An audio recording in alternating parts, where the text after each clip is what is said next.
Hello, I'm gonna bring the presentation full screen here. If I can click on it. Okay, there we go. Okay, so this is my paper concept presentation update for Sociology of Disaster. So let's just get into it here. Okay, so my topic when we were first starting the research process was the 9/11 attacks and lessons learned almost 20 years later. And I added the impact on the U.S. and how the government reacts to and handles terrorism in other countries since then. And notice how I put original here.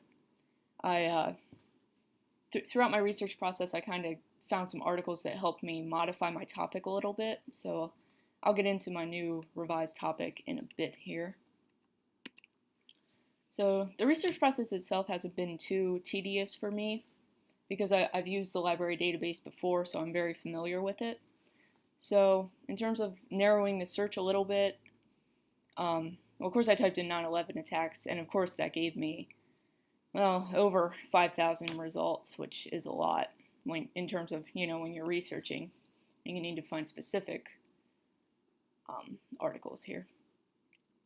So then after that I typed in 9/11 effects, which gave me about 2,500 results, which is still a lot. So then I added 9/11 attacks years later, and maybe I should have specified how many years later. But with just this search term, that gave me about 1,700 results. So I got a little specific down here, and I wrote 9/11 attacks, and then in the and search bar, how they have impacted the U.S., and that gave me 255 results, which is a lot better. So I played around with my search terms a little bit, and just for fun, I typed in media coverage just to see what would come up, and that gave me 661 results when you check off scholarly peer-reviewed journals. And I am very interested in the media's coverage of any terrorist event, to be honest, especially with 9/11. I feel like that has the most media coverage surrounding it. So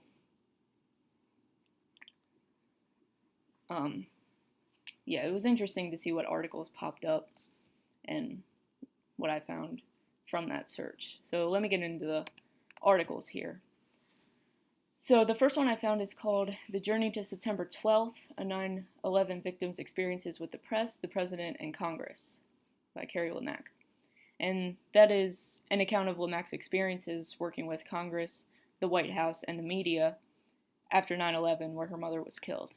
And she talks of her experiences as a victim's advocate and pushing an advocacy group to be formed. And this isn't a 24-hour account from September 11th to the 12th.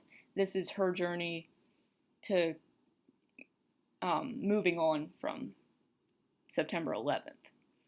It's her way of coping and moving towards September 12th and moving on. And the second article is called Victims Groups Following the 9/11 Terrorist Attacks. And this is a look into the organizations formed in the aftermath of 9/11, some of them anyway. More detailed look, at least. And they are the World Trade Center United Family Group, Emotional Support, and Peaceful Tomorrows, which helps turn grief into action for peace, and push for advocacy groups and everything. And then Skyscraper Safety Campaign, which is safety of those who work, live, or fight fires in high-rise buildings. And this relates also back to my original topic, which talked about, in terms of lessons learned 20 years later, it kind of talks about how we deal with problems that we might find in high-rise buildings and how we're more careful to deal with those situations now. Okay, next article is called The Ripple Effect, Lessons Learned About Secondary Traumatic Stress Among Clinicians Responding to the September 11th Terrorist Attacks. And this looks at mental health clinicians who suffered from secondary traumatic stress while treating victims or clients whose problems or illnesses related to the 9/11 attacks. And it talks about indirect exposure to terrorism. And because of this close sort of indirect contact to victims and their stories, mental health clinicians the article says that mental health clinicians may experience the same symptoms as survivors. And the article talks about what is called shared traumatic reality. So these mental health professionals are feel that they, were there, like they were with the victims when they were experiencing the 9/11 attacks. That was interesting. And in my next article, Who is Afraid of the T Word? Terrorism. Labeling terror in the media of political violence before and after 9/11. So this looks at whether or not the media's use of the word terror has changed as a result of 9/11 by looking at the media coverage of certain organizations and Al-Qaeda before and after the attacks. And the article found that there really is no change in the overall coverage of political violence. Journalists still use the word terror in political violence coverage. So not much has changed there.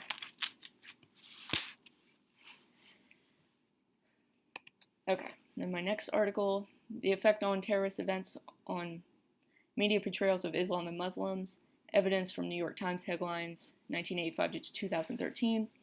And this looks at whether or not the media's portrayals and coverage of Islam and Muslims are in a negative light, like if they have changed over time and what contributes to their tone in journalism.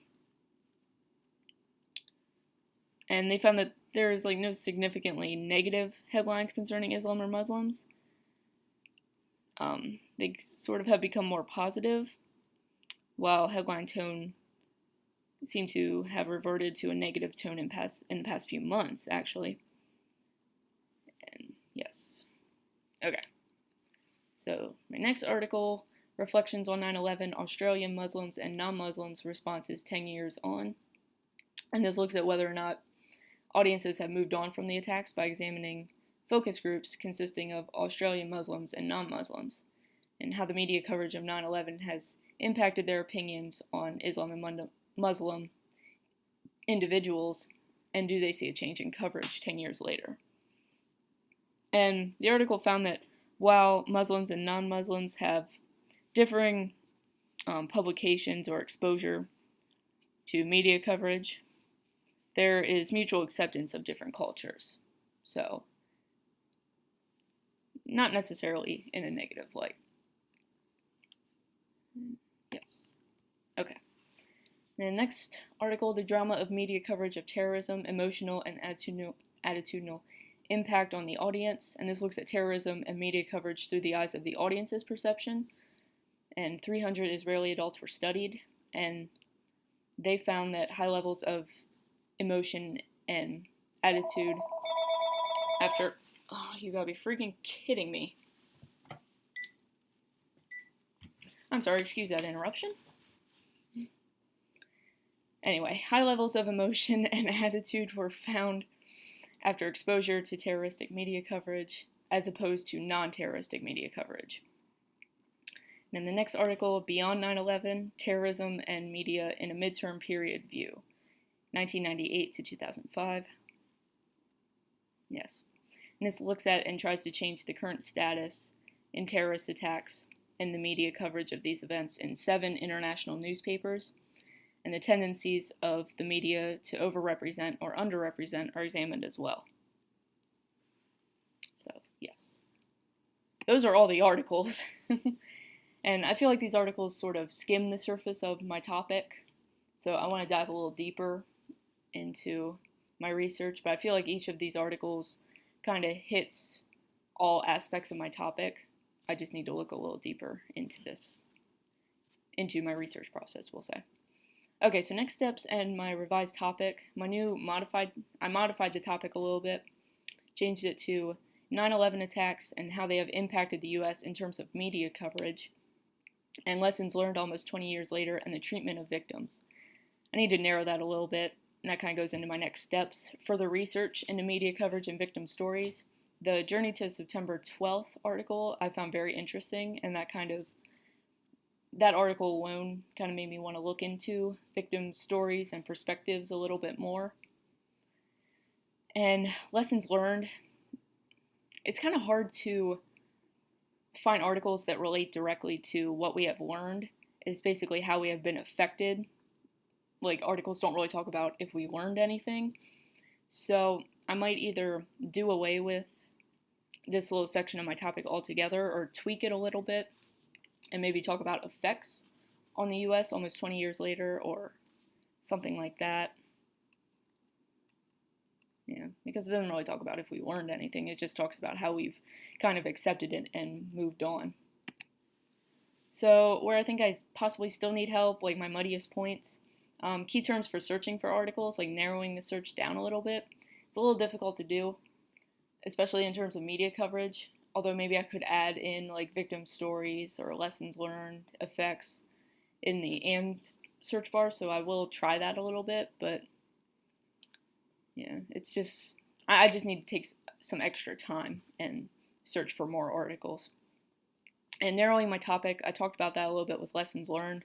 Might do away with it altogether, might tweak it a little bit, might narrow in specifically what I'm talking about in terms of victim stories maybe. And time management. I talked about this a little bit in my special topics video, that we all work, and me personally, I work 4 or sometimes 5 days out of the week, so it's a little difficult for me to find time to work on homework. But I am very strict with myself as to when I work on certain things, so I tend to map out when I'm going to work on projects, papers, that sort of thing. So I think I'm okay with time management. It's just a little area, more or less a reminder to myself to keep managing my time the best I can. Okay, and these are just my references from the articles that I've talked about in APA format, I might add. I'm so used to using MLA format. So that is about it. I'll get out of here. So, okay, this is my concept paper update presentation. So thank you for viewing this.